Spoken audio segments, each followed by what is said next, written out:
میرے محترم بھائی، یہ دینی جلسہ نہیں ہے، یہ مذاکرے کی بات ہے. یہ دینی جلسہ ہونا اپنی بات ہے، جلسہ ہے، جلوس ہے، سب ٹھیک ہے، ہر چیز جائز ہے، کیجیے. لیکن جلسے اور جلوس وہ قومیں کرتی ہیں جن کا سر فخر سے بلند ہو، جن کا سینہ چوڑا ہو. اور سر کب بلند ہوتا ہے فخر سے؟ جب کردار ہو. سینہ کب چوڑا ہوتا ہے؟ جب قوم کردار کے مالک ہو. آج کیا آپ کا اور میرا ضمیر ہمیں اس بات کی اجازت دیتا ہے کہ ہمارے اندر وہ کانفیڈنس ہو، وہ اعتماد نظر آئے کہ ہم دنیا کی سرخرو قوم ہیں؟ آج حالات یہاں تک پہنچے ہیں کہ ہمیں اپنی مسلمانی کے بھی شرمندگی ہو جاتی ہے. یعنی جب قومیں اپنا کردار کھو بیٹھتی ہیں تو ان کا اعتماد بھی ختم ہو جاتا ہے. جب قومیں دعوت کا مزاج چھوڑ دیتی ہیں پھر وہ مدعو بن جاتی ہیں. جب قومیں اپنی وراثت و شناخت کو چھوڑ دیتی ہیں تو پھر وہ دوسروں کی شناخت کو اپنانے میں فخر محسوس کرتی ہیں. آپ دیکھتے نہیں ہمارے بچوں کو، ہماری نئی نسل کو. یہ الگ بات ہے کہ وہ ہمارے گھروں میں رہتے ہیں، یہ الگ بات ہے وہ ہمارے پاس رہتے ہیں، یہ الگ بات ہے ان کے نام بھی ایمان والوں جیسے ہیں، لیکن ان کی عادتیں، ان کی ادائیں، ان کی باتیں، ان کا مزاج، ان کا رنگ ڈھنگ، ان کا چلنا بیٹھنا، ان کا ہیئر اسٹائل، ان کا لباس، ان کی وضاحت، وہ کس کا گرویدہ ہے؟ کیا وہ محمد عربی صلی اللہ علیہ وسلم کے گرویدہ ہیں یا مائیکل جیکسن کے گرویدہ ہیں؟ باتیں کرنا آسان ہے، عمل سے سب بات کو نظر آتی ہے. اسلام عمل چاہتا ہے، عملی ثبوت چاہتا ہے. کوئی بیٹا گاؤں کے چوک میں کھڑے ہو کر اپنے باپ کے فضائل بیان کرے، اپنے باپ کے تعریف اور توصیف کو پل باندھ دے، اور گھر جب آئے تو ابا حضور کے بیٹا پانی پلا دو، تو بیٹا موٹر میں انکار ہو جائے، نہیں ابا میرے پاس وقت نہیں ہے. بتائیے کیا اس باپ کو، اس اولاد کو کوئی فائدہ ہے؟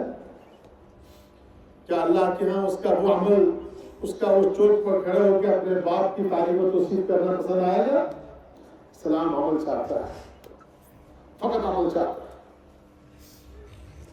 جلسے، جلوس، میٹنگیں، مشورے، سب بات کی بات ہے. اسلام عمل چاہتا ہے. اور عمل کی دنیا میں آج ہم کہاں کھڑے ہیں؟ نہ آپ بے خبر ہے، نہ میں بے خبر.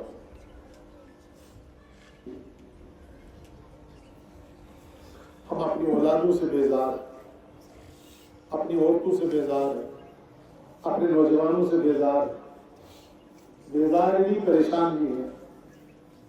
کتنے ماں باپ ایسے ہیں جو اپنی اولادوں کے غم کے ستائے ہوئے منہ چھپائے روتے ہیں، انہیں رونے کی جگہ نہیں ملتی کہ روئے تو کہاں روئے.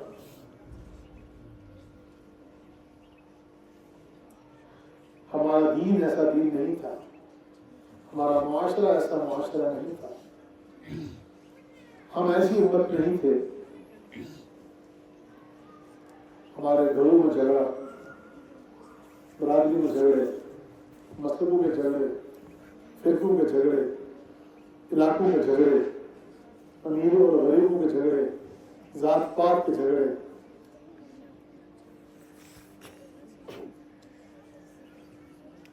آج بھی دنیا کے مذاہب میں تصور نہیں کو کر سکتا ایک تھالی میں اونچی ذات کا اور نیچی ذات کا دونوں بیٹھ کر کھانا کھائیں گے. اسلام میں اس کا کوئی تصور نہیں ہے، مگر میں دنیا کے بنائے ہوئے خوابوں کی بات کر رہا ہوں. لیکن سچ تو یہ ہے کہ ہمارے ہاں بھی یہ چیزیں موجود تو ہے کہیں نہ کہیں. چور تو ہے ہمارے سینے میں، لیکن پھر بھی یہ اسلام کی عظیم عظمت و نعمت ہے کہ بدترین حالات کے باوجود بھی آج بھی ایمان والا چاہے وہ غریب ہو امیر ہو کی تھالی میں کھاتا ہے. ایسی تعلیمات کا حامل مذہب، اس میں فرقہ پرستی ہو، گروہ پرستی ہو، ذات پرستی ہو، نفرتیں ہوں، عداوتیں ہوں. اللہ کے نبی علیہ السلام نے جن صحابہ کی تربیت کی تھی، جو اولین شاگرد تھے، جن کو اللہ کے نبی نے تیار کر کے مثالی نمونہ بنا کے دنیا میں چھوڑا کہ میں استاد کامل ہوں، میرے شاگرد بھی دیکھو کیسے ہیں. یہی تو کمال ہے نبوت کا،